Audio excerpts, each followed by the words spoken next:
Caros irmãos e irmãs em Cristo Jesus, ainda estamos tentando falar um pouco baixo porque perdemos a voz semana passada e estamos recuperando. Então, mas ainda devemos prestar atenção. Ao celebrarmos este quarto domingo da Páscoa, nós somos aqui revelados e envolvidos neste mistério de amor do Senhor. O Senhor que se apresenta como o bom pastor. O pastor que dá a vida por suas ovelhas. Não o mercenário que cuida das ovelhas por uns trocados e quando vem o lobo foge e deixa as ovelhas serem devoradas. Mas o pastor que não só cuida das ovelhas, mas dá a vida por elas. Entre os símbolos que nosso Senhor se apresenta, este talvez seja aquele mais terno e mais amoroso para conosco. E ele diz: as minhas ovelhas escutam a minha voz. Eu as conheço e elas me seguem. De modo que não podemos ser ovelhas do Senhor, e todos nós o somos pelo batismo.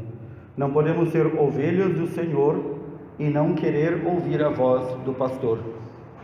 Não podemos querer pertencer ao rebanho do Senhor e não fazer a vontade do pastor. O Pai colocou seu Filho como pastor do rebanho. Nós somos o seu rebanho. Nós somos o povo e o rebanho do Senhor. Não por decisão nossa, mas por decisão amorosa do Pai, que enviou seu Filho para dar a sua vida em nosso resgate. Muitas vezes nós não nos aprofundamos nisso. O que é este resgate? Resgate é aquilo que se paga por algo. E de fato, Cristo, com sua vida, seu sacrifício na cruz, pagou pela nossa vida, de modo que todos nós já fomos resgatados pelo sangue do pastor. Mas a coisa não é automática. Como diz Jesus, eu conheço as minhas ovelhas, e aquelas que são verdadeiramente as minhas ovelhas, elas ouvem a minha voz, elas me seguem, elas me obedecem. Por isso repetimos, não basta pertencer ao povo e ao rebanho do Senhor, se nós não vivemos como povo e rebanho do Senhor. Não serve de nada. Aqui, também neste mistério que o Senhor nos revela, de Ele ser o nosso pastor e nós o seu rebanho e seu povo, está também intimamente ligado com o nosso batismo.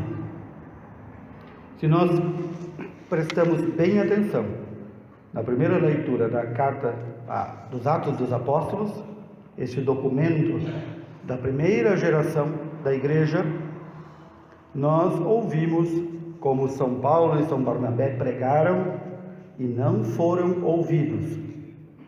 E então eles entenderam que da parte de Deus deveriam ir para os pagãos, para aqueles que não eram judeus. E graças a isto, que os pagãos lá no início aceitaram o Evangelho, que ele chegou até nós.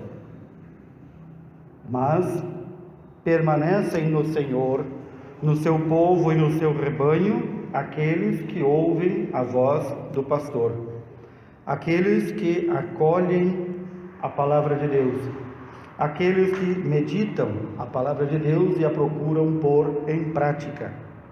Por isso, diz São Paulo, é preciso anunciar a palavra de Deus, primeiro a vós, aos judeus. Mas como vocês rejeitaram, não quiseram o pastor, o único pastor do único rebanho, então nós vamos dirigir-nos aos pagãos, porque esta a ordem que Deus nos deu. E esta ordem Deus deu não somente aos apóstolos, mas a todos os cristãos. Nós devemos ser luz para todas as nações, luz para todos os povos. Nós devemos resplandecer como povo e rebanho do Senhor. Aqueles que não creem no Senhor têm que ver na nossa vida, no nosso modo de proceder, no nosso modo de agir, no nosso modo de ser, que nós somos diferentes deles. Essa diferença não está no vestir ou no comer.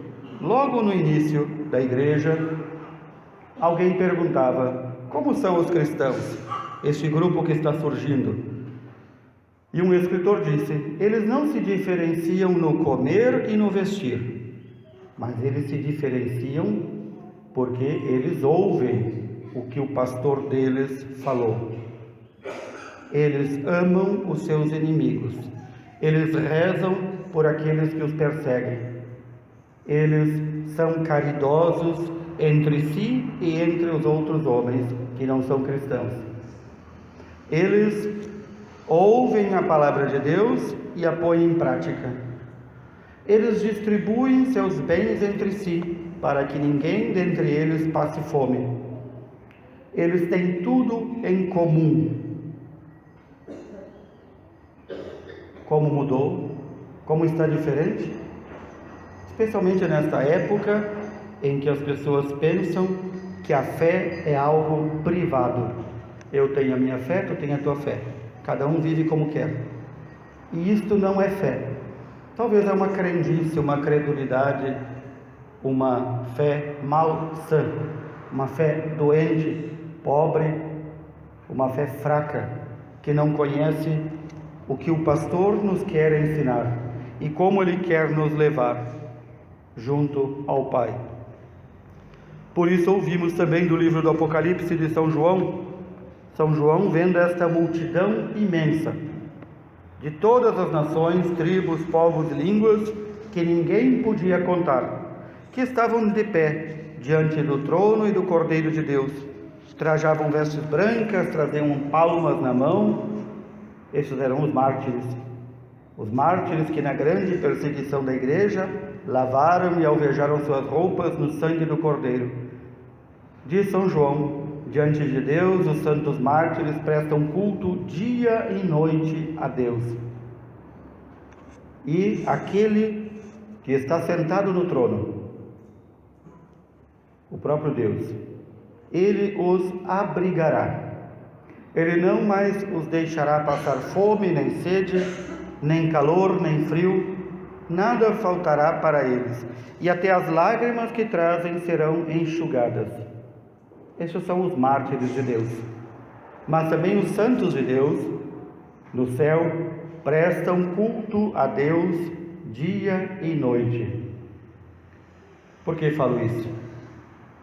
Primeiramente porque está na segunda leitura deste Santo Domingo, mas também para nos recordar o que é que nós vamos fazer no céu. Por causa da fé mal catequizada, mal educada, doente, fraca, muita gente pensa que o céu é uma extensão aqui da terra. Pelo contrário, o céu supera em tudo as alegrias aqui da terra. E no céu não há fome, não há frio, não há sede. A única coisa que é perpétua e contínua e não para nunca é o louvor dos santos e santas a Deus. E aí nós nos perguntamos: e quantas vezes nós, por uma hora de louvor, de adoração, de culto a Deus, achamos longo? Achamos aquilo enfadonho, triste? Quantas vezes? E quantos que dizem: eu não vou à missa porque aquilo é uma pasmaceira, aquilo não é divertido?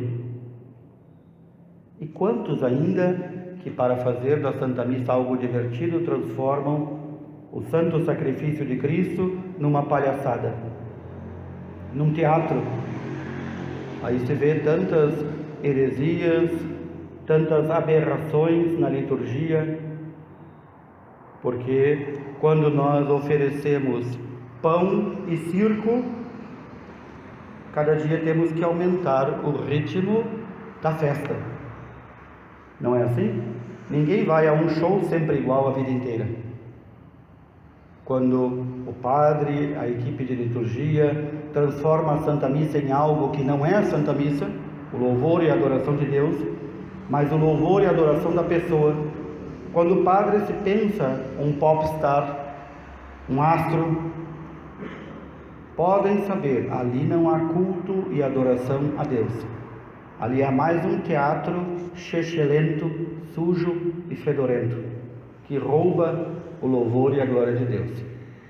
Então notem, queridos irmãos e irmãs, quanta gente hoje que se diz cristão, que se diz católico, que se não tiver show em lugar de missa, não vai à igreja.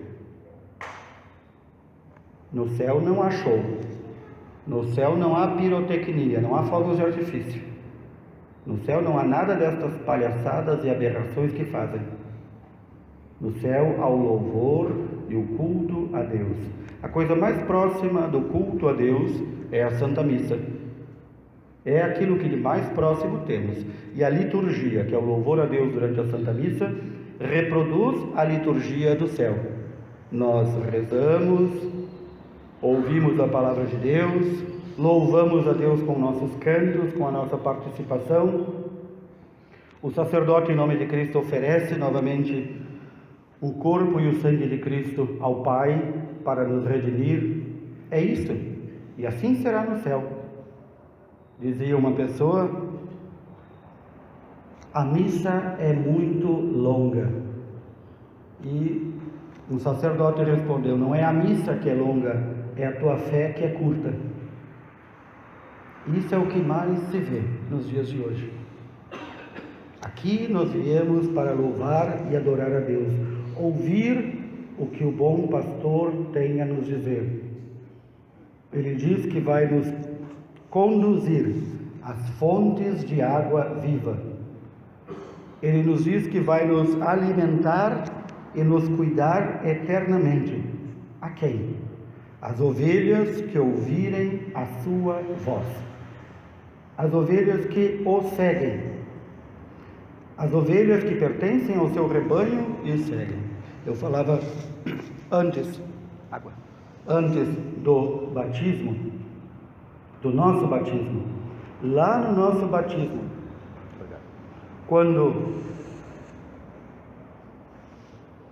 quando nós somos batizados, nós recebemos também a unção do crisma após sermos batizados e dizemos: teus pecados foram perdoados, que tu possas permanecer neste povo pelo qual agora tu faz parte, no qual agora tu faz parte, e que o Senhor, quando voltar, possa te encontrar aqui, neste povo e neste rebanho. Ele não vai procurar outros fora do seu rebanho ou fora do seu povo. Entre aqueles que foram assinalados pelo batismo, estes são as suas ovelhas, o seu rebanho, o seu povo. E estes ainda se salvarão.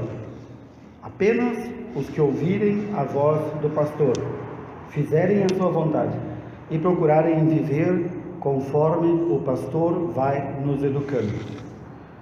Pedimos ao Senhor, neste santo domingo, que Ele, bom pastor, que conhece a cada um de nós, que nos dê esta santa virtude da obediência, de ter os ouvidos bem atentos à sua voz, para que então possamos um dia chegar às fontes das águas da vida.